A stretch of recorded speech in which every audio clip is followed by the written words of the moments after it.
Welcome to R&R Showtime with Robert, And Ryan. and today we will be discussing episode 1 of the new Loki series from Disney and Marvel. Marvel's Loki. On Disney Plus, Yes. starring Tom Hiddleston. Yes. In the first episode, Glorious Purpose. What a great name. Yeah. Yeah. As we'll see with the episode, the name's funny because it kind of turned. It's something that's turned on its head, and we hear him say it a few times. But by the end of the episode, we're seeing. Well, I don't know. Let's get into our first impressions, and then we can talk about them more later. First impression. I didn't really know what to expect with the show a little bit, I'll say, and this was I like some of the vulnerability we kind of see with Loki here. We get a little more on him, and we get a little more like just one-on-one with Loki. He's always like, a secondary character in every movie, but always like a really feature one. And so it's cool to see him here. And I'm really excited for the show because much like WandaVision had a lot, I'm almost a little more excited for the show because I think this is going to have the potential to open up so much with just what the premise is. It's literally, time multiverse running. There's just so much that can come up in this stuff. So I think this is going to be big, and that almost leads me to have high expectations for what we're going to see coming, and I'm trying to measure that. Yeah. But yeah, so far, it was pretty good. Okay, so I went into this also trying to measure expectations because WandaVision sort of blew way past my expectations for it. And Falcon and the Winter Soldier, I think, met my expectations. So I didn't want to go into this like expecting it to be the best of the three or to be the best thing ever. And I just went into it trying to measure my expectations because it felt like the most hype of the three so far. And I was watching it and I was enjoying myself. I was finding it to be, this is very Good Place-y. I've heard comparisons to Beetlejuice as well with the sort of like bureaucratic, almost afterlife type place.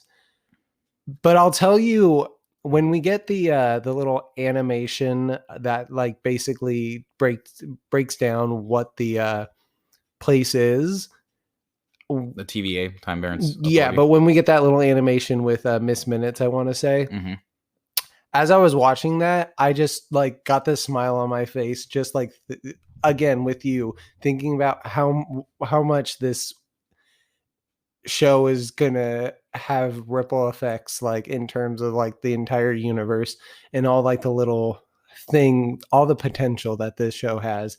And I found myself getting really excited, and my excitement didn't go away the rest of the episode, and I just found myself loving this so much. Yeah. Well, yeah, I think we're pretty much in accord. We usually are in accord with how I feel about episodes. I will say, I wasn't I thought it was a good episode also, but there's something, it didn't have like a ton of wow factor to say. I think, so WandaVision, again, and those are the easiest things that we can compare this to. It's just the other two Marvel TV shows that have come out. WandaVision comes in almost where, like, I was underwhelmed by the first episode of WandaVision. I think everybody kind of was like, clearly there's more to it, and it was important as a setup, but it was underwhelming. The first episode of Falcon and Winter Soldier was honestly pretty, I think that was an excellent episode. I remember being underwhelmed by the first episode. I liked the first episode. And this one here was, again, it was good setup, but also, again, nothing crazy, exciting here happened. So I'm looking forward to seeing some more stuff start popping, really going down, seeing Loki be some kind of time agent. Keep in mind, the first episode of Falcon and the Winter Soldier, a third of that episode was getting a loan subplot.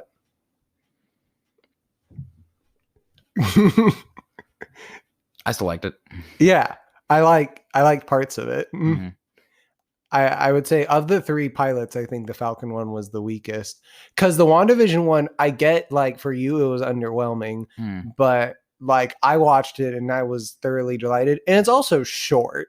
Like you can't be that upset with it. Like if you consider that the first 2 WandaVision episodes were basically the premiere, and by the end of the second episode, there's more intrigue and we get the color coming in. Yeah, I think that as a premiere of 2 episodes is a more fair comparison to the other 2. I'd say of the 3, this is my favorite thus far, but we'll see where it goes. Yeah.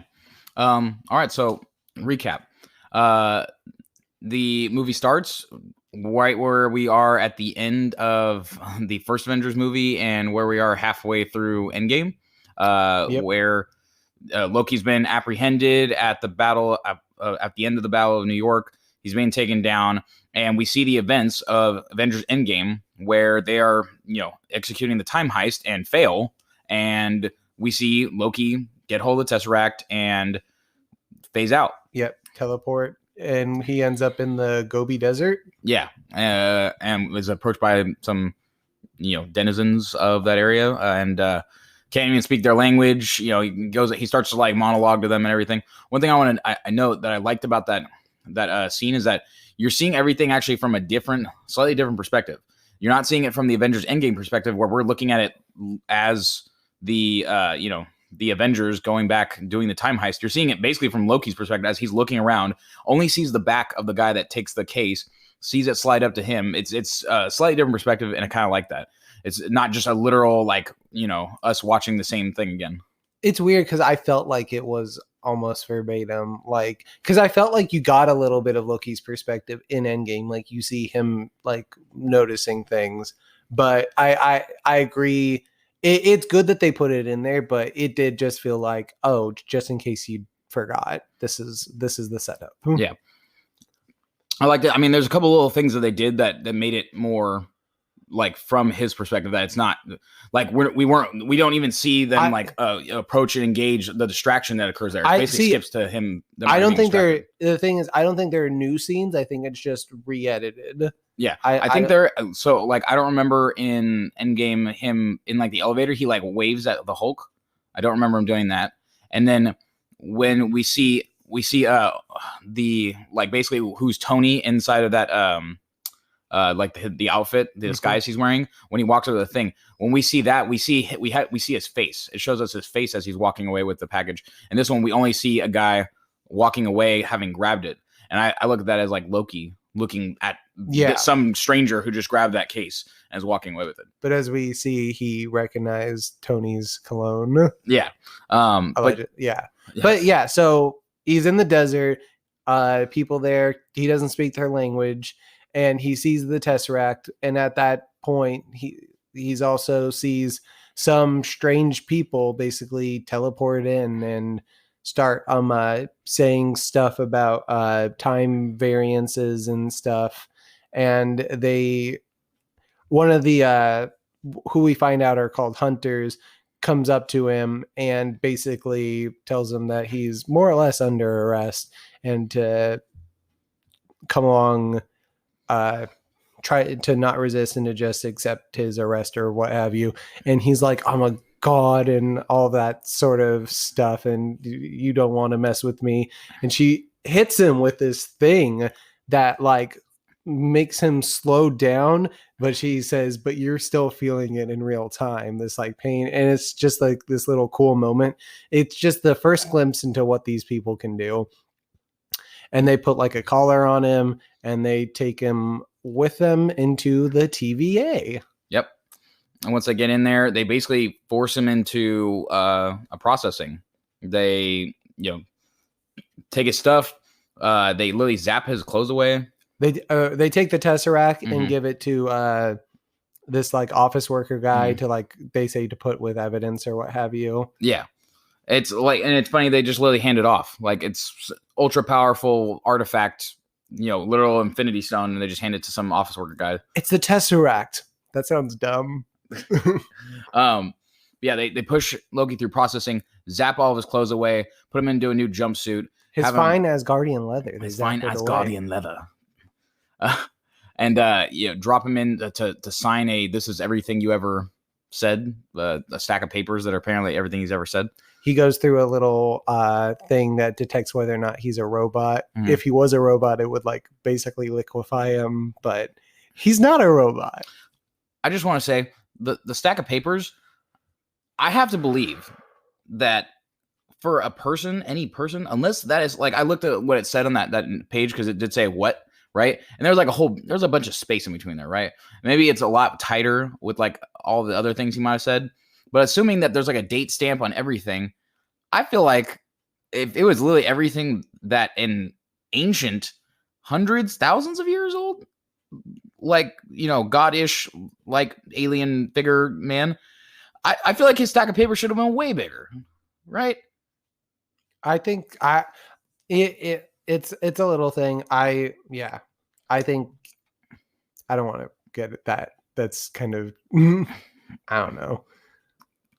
I think a stack of paper should be way bigger. Ridiculous. You're doing it wrong, Disney. I'm already done with the series. So, anyways, they finish processing him and they plunk him into this room with one other guy.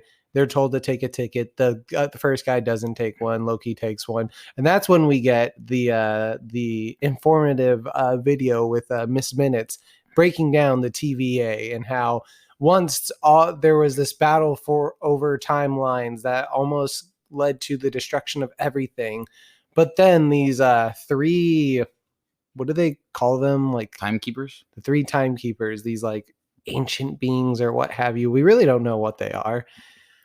They came together to basically decide on the correct timeline, the pure timeline, the sacred timeline, and they formed the TVA to basically keep that timeline going. And so, and here's the interesting thing: like when we got through Endgame, we were under the impression that, hey, this other timeline that they messed up, that's this new timeline. They're going to be doing some other stuff. I was definitely left Endgame having the wondering what happens with that other timeline. Like, I wonder what that world's going to be like. Basically, here it's sort of revealed, implied that timeline, once the Avengers finish what they're doing, was reset and doesn't exist. Yeah, or it exists only as the past of the single sacred timeline. That basically, like, there isn't a multiverse. Multiverses are like prohibited from happening, and they like maintain that there's just one main timeline. Because a multiverse would cause madness. Oh, indeed. Yes. That little note, I said, like when I was watching that little thing, I got like a smile on my face when they like talked about how the multiverse caused madness. I'm like, dude. Oh boy. But so we see, we get the end of this like little cartoon that explains all this stuff, and Loki's like, oh, what is this? This is all like a joke or something. And he gets an example of the guy that didn't take a ticket arguing with one of the hunters, and the hunter literally just taps him with his baton and phases him into nothing. Like literally just melts him. Yeah. Destroyed. Utterly. And so Loki kind of shapes up, takes his ticket, goes up there, and is brought before a judge. Yeah, he's brought before a judge. But I think we're getting some yes. Actually, so here's the interesting thing. Right after this scene, that's when we get title sequence. Mm-hmm. Yeah. So we get the Loki, which is just like phasing through different fonts of the different letters. And then we get to see Owen Wilson playing Mobius. Yes. Agent Mobius. Agent Mobius. Which, if you recall, Mobius strip is the shape which was necessary. An inverted Mobius strip was a shape necessary to make the time travel GPS that Tony Stark used in Endgame. Like a Mobius strip, I think is like it's like an infinity. Yeah, it's like an infinity like loop sort of like thing. Yeah. Yeah. But we see Agent Mobius, and he's like in some ancient like French like cathedral. Yeah. Where we're seeing a scene of like other hunters kind of commenting like, hey, we got another one that's been lost, like all these guys are dead, yada yada. And he talks to like a child, and the child he's like, hey, who did this? The child points literally at one of the stained glass windows of the devil. And and we can see that there's some kind of like plot going on here. Like somebody's apparently attacking some of these Minutemen, the hunters, and slaying them. And so there's a mystery going on, and Mobius is supposed to figure it out. And he's brought a file that someone wants him to look at, and we see that it is our Loki that we've been following, and he has reset charges placed on this little timeline. So this little kid he's been talking to is about to be reset. Mm-hmm. That's what I think. That's one of the things that I find so fascinating is like how casually they're just like, hey, this little timeline, it's not supposed to be like this, so we're just done with it. Everyone here, don't worry, your real selves are going to be fine, but we're done here. Yeah. It does beg a question. I'm like, well, what is real, right? Like, because one timeline's more valid, does that make like these other people existing in a multiversal timeline less valid? Like, are they not a real, human soul in that one? Are there more than one soul? Is it the same soul? Are those souls equal and equivalent? What does it feel like to be reset? Does it hurt? Is it nothing? Does your main self have any indication that it happened? Probably not, because you've been reset. Probably every time there's a variance, you've been reset. Mm-hmm. But anyways, we get back to Loki on trial. On trial for crimes against the sacred timeline, where it was revealed he basically says, it's not me, it's the Avengers that did it. And the judge says, well, no, the Avengers are supposed to do that. Yeah. You weren't supposed to steal the Tesseract and hop away. Mm-hmm. He did something bad. They're okay. Yeah. And he attempts to use his magic to get away, and they basically laugh at him like, your magic won't do any good here. Yeah. And yeah, basically, I mean, he ends up being sentenced at first to be reset, which I assume is basically melted, into non-existence. Mm-hmm. But Agent Mobius is there, and he stops him and says, "Hey, let me take him. Let me use him. Basically, let me talk to him. I might be able to do something with him." Hey guys, wow. Hey guys, wow. Yeah, wow. You're really just gonna reset him like that? But yeah, so Mobius saves the day. Takes Loki, basically walks him through the TVA. We get our first sight of outside of this building we've been in to this like large spacious place. It's like an infinitely large. It's like massive. It goes on forever, basically. And there's like flying vehicles and like impossible structures. And Loki's like, you said there's no magic, and Mobius says there is no magic. And this is all real. And Loki is continuously like, something ain't right here. This is an illusion. This is fake. Yeah. And he's brought along to this room. It's basically like a viewing room. Yeah. Basically. And Mobius begins to show him the reel of his own life. Up to, like, he says, he describes it as the greatest hits of his life. Well, so at first Mobius basically tries to like break him down, or just like, it's almost like a therapy session we're getting where he's basically trying to get at who Loki is. He asks him, does he enjoy hurting people? And what he's like, oh, so you're a god of mischief. A lot of the things you do don't seem very mischievous to me. They just seem cruel. Mm-hmm. Yeah, and he's really kind of digging into him and trying to get him to admit something almost, and say like, do you like hurting people? He keeps repeating some of the questions and is trying to like figure something out here. What the first example he basically pulls up in his like flashback timeline that he shows him is something we haven't seen before. Is him basically, Loki was apparently DB Cooper. Yeah. And was the guy on the plane, took the money. And the reason he was never found is because he got rainbow bridged out of there. Out of the sky, yeah. Which is just a fun little thing. And I am expecting to see more of that. Yeah. Like, I'm expecting that it's going to be like, oh, Loki was also this, crazy person from X period in history. It's funny, like, going into that scene, I feel like I had heard casually something about DB Cooper being in this are being referenced in this. But like when you have like the lady going up to him, calling him Mr. Cooper, I like it slowly picked up until like he put on like the shades, and I was like, oh, DB Cooper, I get it. Yeah. And it was a fun little thing. I did not hear anything about this DB Cooper thing. And when it started coming up, he's like on an airplane. I'm like, what are we watching? Like, this isn't in any movie. Like, and it just kept unfolding. And I did not even really notice them calling him Mr. Cooper. Like, and it wasn't literally until he was like, I have a bomb and I'm like, I want this money. And then like leaps out of the thing. I was like, what is this? Yeah. And then he, makes it clear, like, you're DB Cooper. I'm like, what a random thing to have in here. Hey, but it's still fun. I like it. Yeah.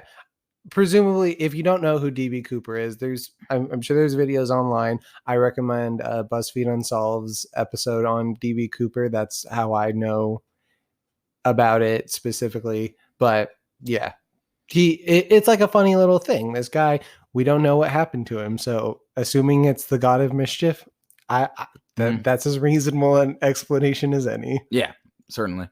But so he goes past this DB Cooper kind of thing, and he even brings up that in an attempt to really get back at his brother and lead these people that are breaking into Asgard during the events of Thor: The Dark World, he gives them directions to try and find Thor, and ends up sending those the monsters, the Dark Elves, to kill his mother.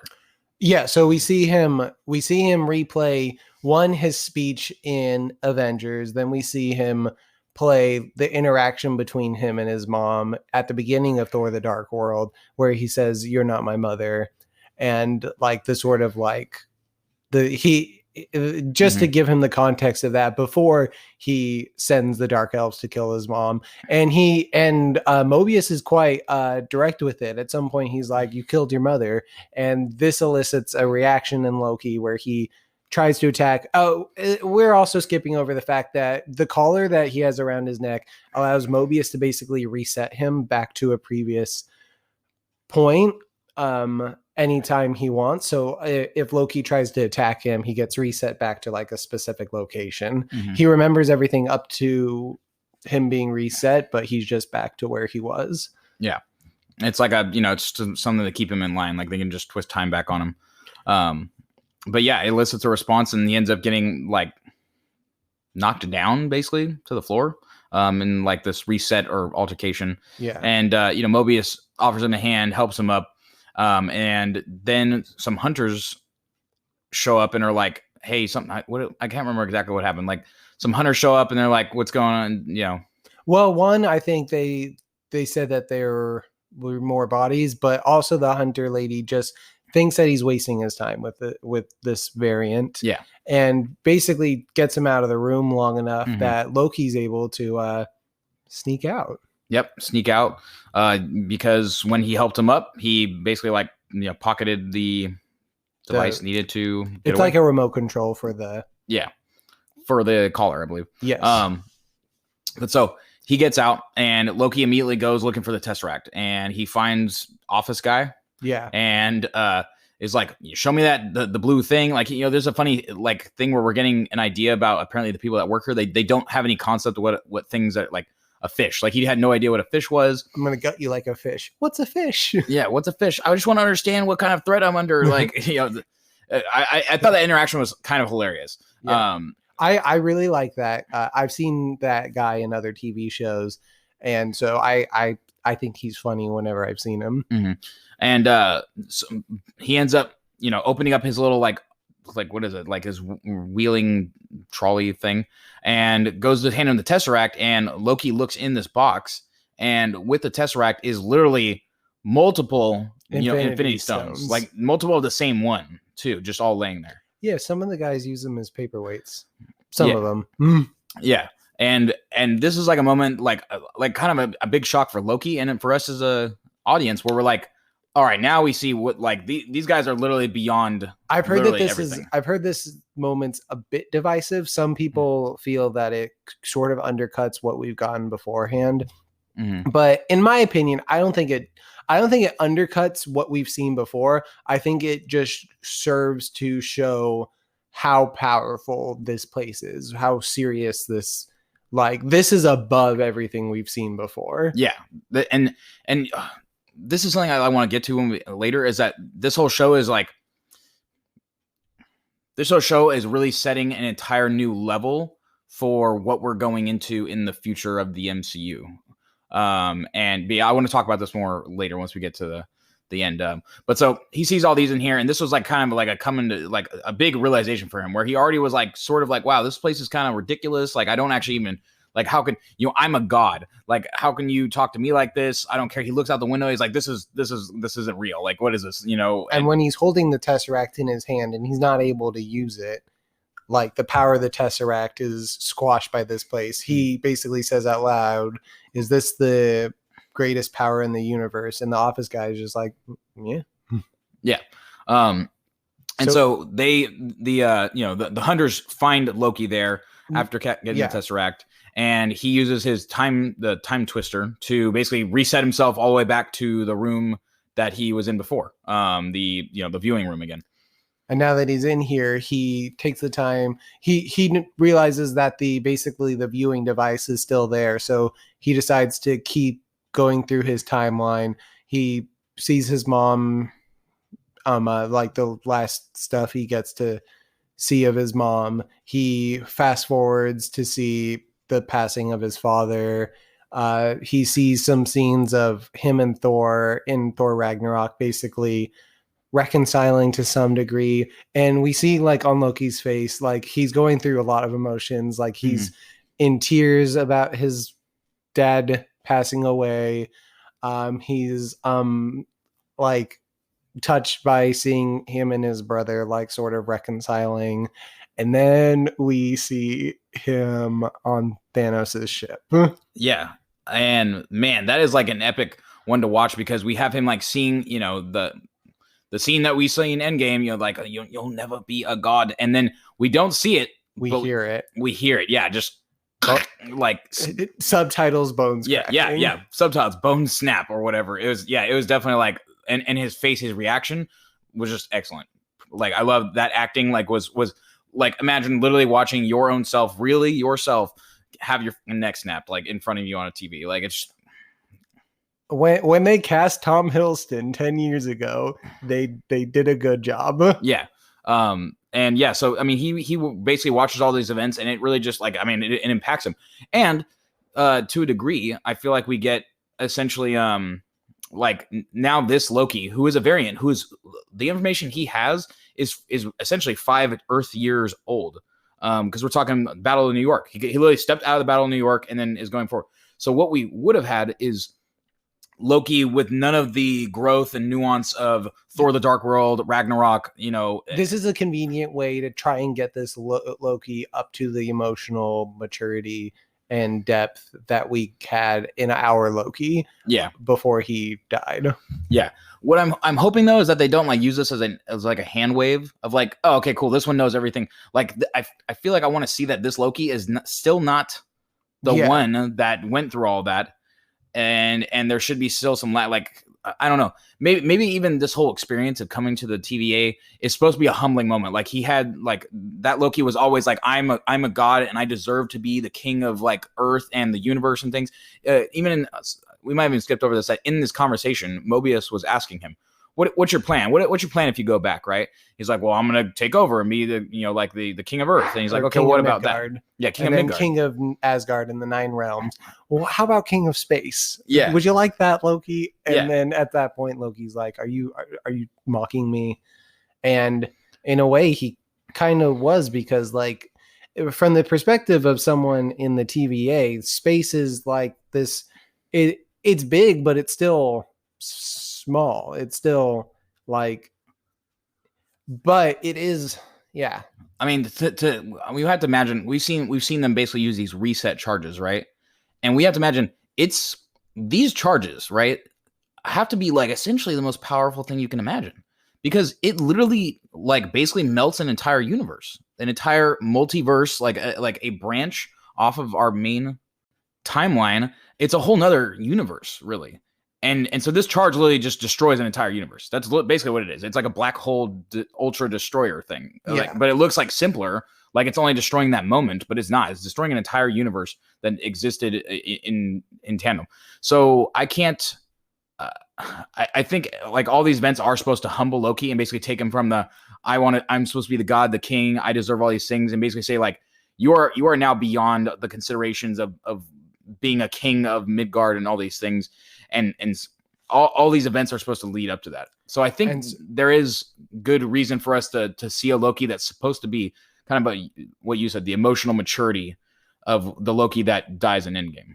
But yeah, it's still a different Loki though. But with this scene happening and Loki seeing what is pretty traumatic, seeing your death and then seeing File ended, the hunter we've been following, that's been sort of against Loki this whole time, walks in, and Loki basically says at this point that he's found his glorious purpose. Mm-hmm.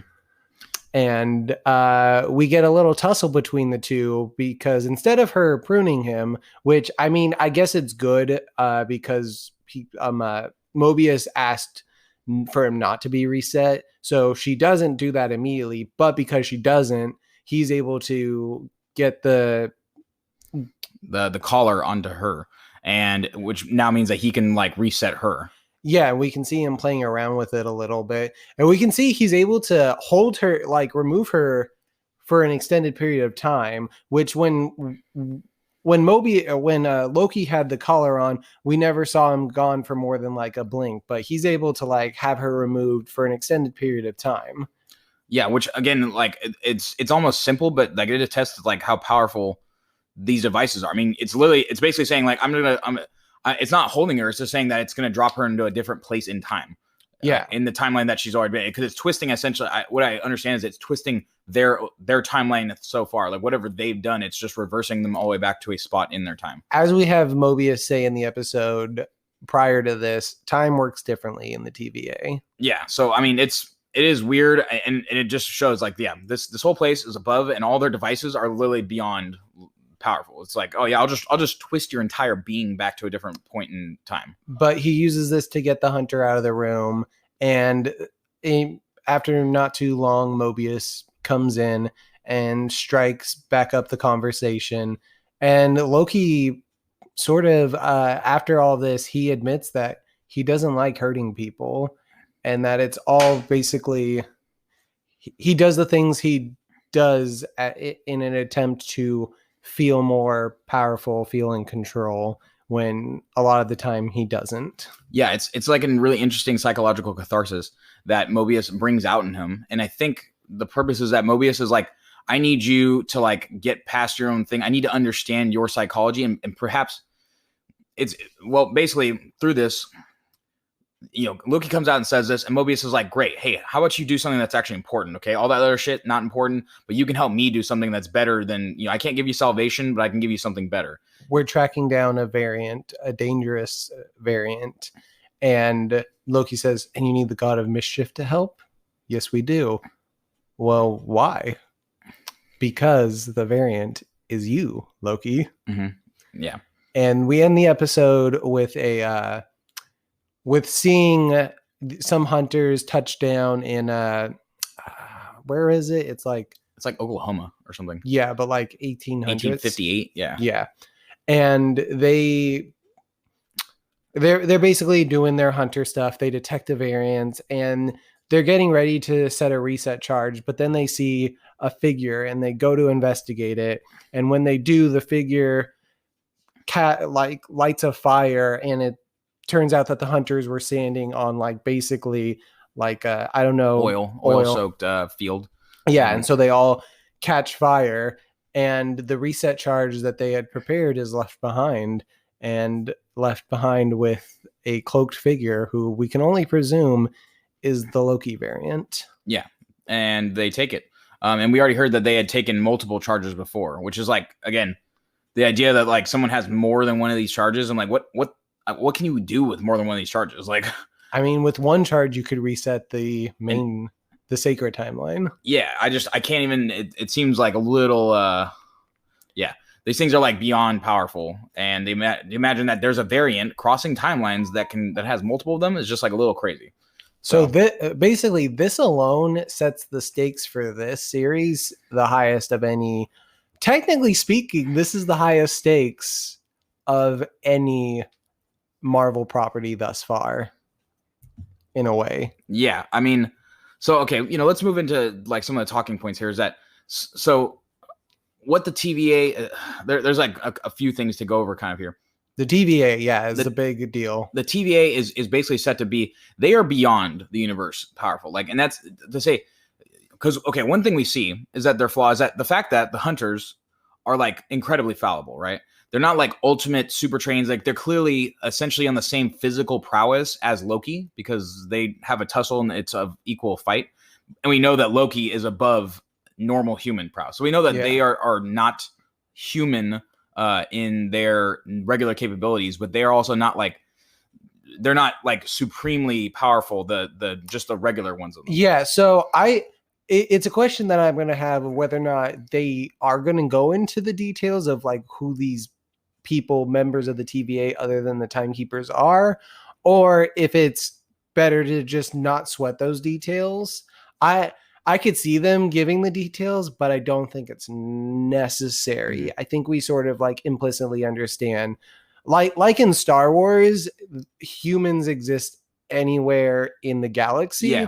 They're all like any person that's not an alien is a human in Star Wars, and we just sort of wave it off like, all right, so like Asgardians are more powerful than humans. These things are maybe more powerful than Asgardians. Yeah, but it's just crazy that the TVA is they have a power that is beyond the universe, but they also have elements of it that are very much like within the normal function of the universe, almost like again basically like regular human-ish. Asgardian level physical prowess, but like, also regular human like intelligence. I brought it up earlier. The comparison to Beetlejuice and Good Place, it's hard to miss. Mm-hmm. It's because it's not just this other world this isn't an afterlife like those are, but it's this bureaucratic look at this all-powerful out of our world place that makes the place seem so banal when really it's something so crazy. Yeah. It makes it more accessible to us though. Yeah. And so I think it's a very good device in like all of the two things that I'm comparing it to, Beetlejuice and The Good Place. Those are great. Both of those. Great movie, great show. So to have that comparison and to see this basically type of idea being used, I think it's a good idea to use a bureaucratic, like powerful place. And I think they are using it well. Yeah. I think it is interesting, and I like want to see more of it explored. And again, it's just it's like a juxtaposition of like the simplicity and how like everything, like, they're just walking around these things, but it is like it's like all powerful. We see that they are like an all powerful, like beyond any universal like simple power, and how like that being tampered with like is like it could be ultimately destructive. Again, like you said, if you just took some of these reset grenades back to a point in the sacred timeline, could you just reset the entire sacred? Could you blink all of existence out? Like, could the TVA reset the existence if it wasn't, because they seem to exist outside of it, right?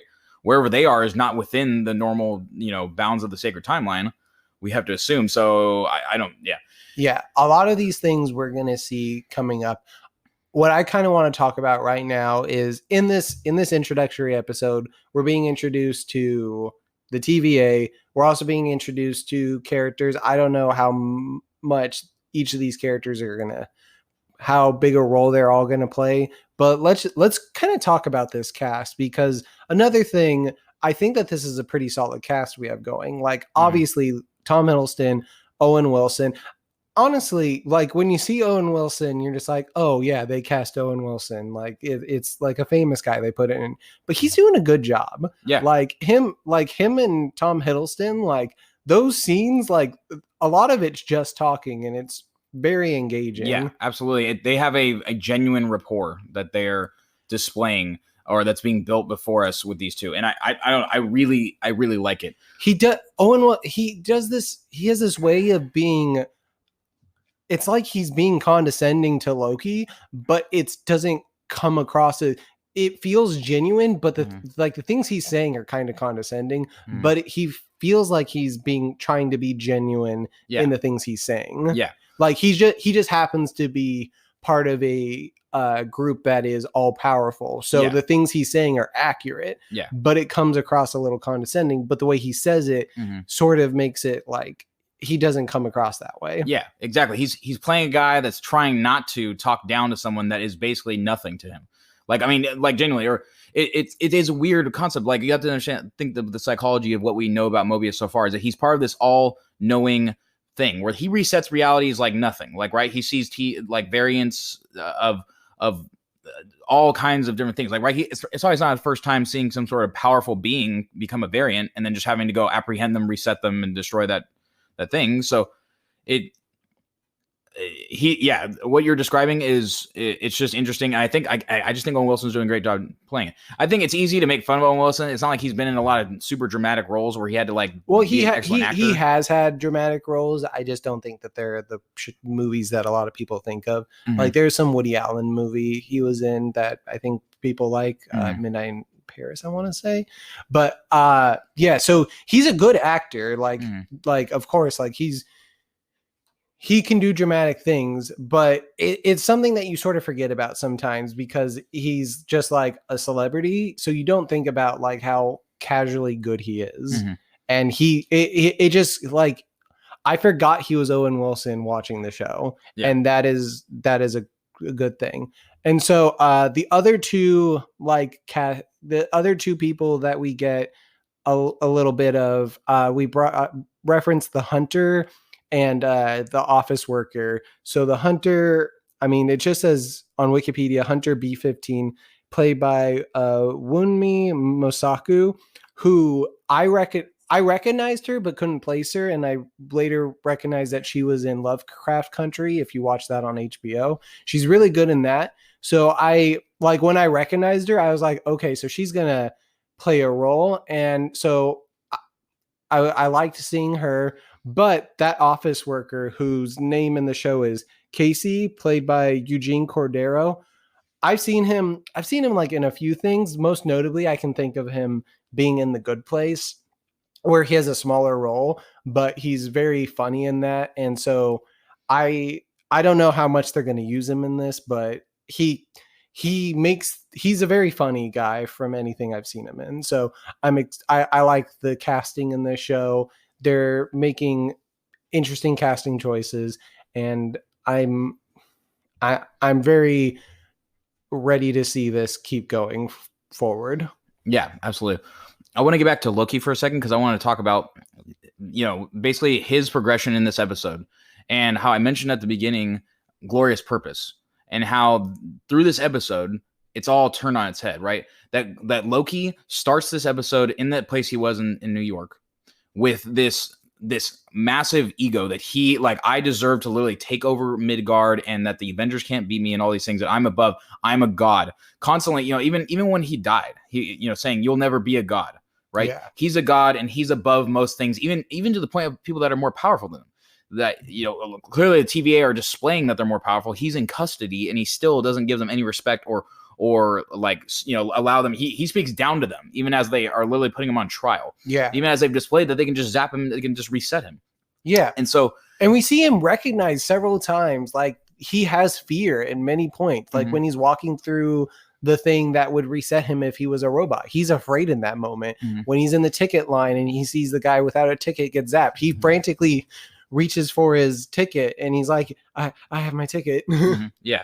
And it's fascinating that in that conversation with Mobius, he really does reveal, he says, like fear is an illusion. And if you can wield fear against others, you can create the illusion that you don't have it. When in really, basically, he's like, I'm afraid that I am too weak. And that is why I do these things, so that people will not understand that I am afraid, that I create, that's what it all is, an illusion. And we've seen him say that. Basically, he said that all of you people are under an illusion. You're trying to, not allow people, and he's projecting. It was, so we get him basically giving, like, we see him give the speech in Avengers, and we see him give another thing where he's basically breaking down how everyone lives under the illusion of self-direction and freedom, and then that is not good.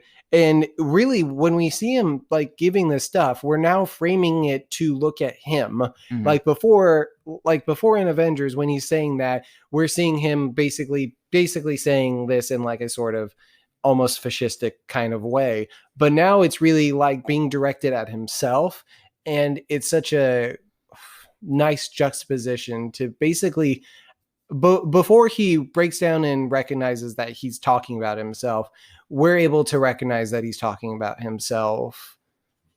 And to see him being able to admit that by the end of the episode shows that sort of emotional arc that they're able to achieve in one episode, which, hey, that's something. I think then they do it really effectively, right? They literally give him a moment of psychological catharsis. Like he has all these things that come into him and all the questions that Mobius knew what he was doing. And we didn't even understand why he was asking these questions, I think, at first. But when we see the end result where Loki breaks down and admits, Mobius probably knew all along almost. He wanted to get Loki to admit it. And if he could admit it, then he knew that, like, okay, I can use this Loki. Like, this Loki understands, like, the importance of the sacred timeline to a degree, that it's more important to help me right now find and beat him. Like, he's humbled himself before the power that is all this. Yeah. And I think it was important that he did that before he engaged him to basically go after himself. Otherwise, that Loki, the Loki that thinks that he's above everything would basically, no, I'm not going to help you. Why would I help you do anything? Like, he had to break him down. Yeah. But, and I like that they did that because it actually speaks a lot about most people, right? Most people, we take like the things that we believe about ourselves, that we understand psychologically about ourselves, all the paradigms that we built in our heads, and we apply them to the world around us. Like, we see our life through our own lenses, and that's how we believe everything. It's really those same rules that we apply to ourselves. Loki applies this idea of like fear and the illusions that you create to be able to get through and like convince other people. And he applies it to everything. He believes that is what everybody does. They all create illusions or live under illusions because he does. Yes. And it really speaks to people. It's like a moment of like, look at yourself. Like, the things you believe about the world are really like the things that you believe about yourself. And in the eyes of like people that are in better places than you or have objective. I mean, basically Mobius is an objective point of view, like the most objective, like outside of the literal universe, looking at Loki being like, tell me, do you like, why you do all this? Like, really? And in the end, he's like, I do all this because the things I say are really about me. And it's a good moment of like, look at yourself, I think, in some ways. And that it was so nuanced and so like interesting. I'm like this is deep. That was very deep. See, and this is me getting at, I said earlier, I think this is the strongest of the three pilots for the three MCU Disney Plus shows. And what's more is, after the end of this episode, I don't know what this show is going to look like still. Like, I had a feel by the end of Falcon and the Winter Soldier what we are going to get going forward. I had a feel somewhat by the end of WandaVision, the first two, what we're getting going forward. I don't know what the show's really going to look like, to be honest, because this whole episode is sort of just focused around this and this initial character arc for Loki, this psychological change for him. Mm-hmm. And so I'm very fascinated, and it basically gave me so much that I want to know, and told me so. It tells us a lot, but it tells us a little, and it just makes me so excited to see more of this. Yeah, absolutely. One thing I have, this is like another little theory I want to throw out there, right? Is that, so when you see Loki see himself die, right? Not only is there like a look of like fear or terror and like revulsion, but there's also a look of like anger and almost like this, like, I feel like I thought I saw like in his face, like this face of like revenge. And I have this like inkling that at one point Loki is going to, this is like basically theory for the later part of the show. Loki is going to try and use some sort of authority over going through time with Mobius to like try and go strike at Thanos or something like that. Like he's going to go try and like get revenge on the guy that killed him in the main timeline somehow, even to the degree of like, fucking the timeline up. I think he's still going to have this. He's just going to the ego or the something, of understanding like this guy killed me is going to drive him to. I have like a theory that might happen, or he might try and divert. Like he's going to build up enough trust with Mobius to keep going these little missions and then like, break the rule and go do something on his own like that. I definitely think Loki's going to have some ulterior motives going forward. Cause even when we had him and Thor reconciling in Thor Ragnarok, he was still doing devious things. Yeah. Like he still stole the, was it the Tesseract that not the Tesseract. To say he didn't steal it, but he recovered it from the vault before Asgard blew up. Yeah, but he didn't tell Thor. Yeah, but he didn't tell Thor. He was going to hide it and keep it for himself. Yeah. But so that's just like a little theory I had based on that thing I saw. And then one thing I want to, it's like actually kind of a big deal, but a point I wanted to get to is the implications that just this one episode and what this series will have like for the rest of the MCU. This series is going to be more than anything what gives us the rest of phase 4 that we already know, like the titles of some of these episodes that we're talking about, like Ant-Man and the Wasp and Quantum Mania, Doctor Strange, Multiverse of Madness, Spider-Man, No Way Home, where it's, and we already have so much set up with WandaVision, with the Scarlet Witch, who is a Nexus being, and we know that from like the Nexus commercial. It didn't really tell us much about that, but we looked it up and we understand that a Nexus being is a constant across all timelines, right? But apparently in this MCU, there's only one sacred timeline. All the other multiverses have been, taken away. And so there's going to be something to do with her being a Nexus being and being some kind of constant that will bring the Multiverse of Madness into a line. But this is where we're going to see the multiverse happen. Like I think Loki is going to be a huge show where I think whatever the idea or like the goal of Mobius is here and bringing Loki in is going to fail. I think the sacred timeline is going to be busted and break into multiverses. But here's the question. Do we get the multiverse here, or does this basically give us the setup for the multiverse to occur in Doctor Strange? Either way, stuff's getting exciting. We have Loki, then we have Black Widow, then we have Spider-Man, then we have Doctor Strange, and we got a couple more things in between there. We got the Eternals and Shang-Chi. I forgot about Eternals. And Shang-Chi. Yeah. There's really 4 movies this year. Yeah. All in the second half of the year. Yeah. That's wild. Yeah, we got all these TV shows in the front half, so. After a year of nothing. And look, I'm actually quite excited for all of that.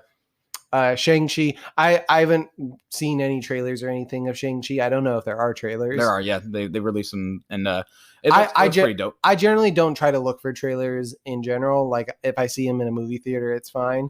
But I try to avoid looking at that. So Shang-Chi, I'm sure, is going to be really good. I don't know how it's going to fit in timeline wise. Eternals, I'm very interested from just won an Academy Award, Chloe Zhao, for Best Director of Nomadland directed Eternals. Oh wow. Yeah. Damn. I'm looking forward. That makes me think some pretty good things. I don't have anything, like I did look up some stuff on the Eternals just to like have it like what is this even about? It's got Angelina Jolie and a ripped Kumail Nanjiani, and that's enough for me. Yeah, it's just got like a pretty stacked list of actors that are not, they're foreign to the MCU currently, and it looks like it's got some cool things going on. I don't know what to expect from that, but I just expect greatness from the MCU now in general. But I really see, look, maybe it's setting it up for failure, but I really see Multiverse of Madness just being like the next big event movie. I want to say it's directed by Sam Raimi. I'm not certain about that, but if it is, that's exciting, especially because I'm pretty sure that this is a movie that's going to bring in Andrew Garfield and Tobey Maguire. But is that the one, or is it No Way Home? See, I've heard differing stuff on that, but I believe if you look up IMDb, they're listed in Multiverse of Madness. Yeah, but so this show, the biggest thing about this show, and I mean, we know that Multiverse of Madness and the different, show movies we're going to get are going to really capitalize on that. But this show is going to set us up for how do you beat Endgame, right? How do you beat, Infinity War? How do you beat everything coming together to fight over the Infinity Stones, which are the greatest powers in the universe, and fighting Thanos, the biggest bad, blah, blah, blah, blah, blah, right? How do you beat that? You beat it by going beyond universal power. You go into literally multiversal power. You like the powers that are beyond a single universe, or like, the clashing of literally multiple universes. A universe where Tony Stark is still alive and Iron Man comes back in 3 years, and we see him in a movie fighting against our heroes because he thinks that his timeline where he's alive is the one that should be a thing.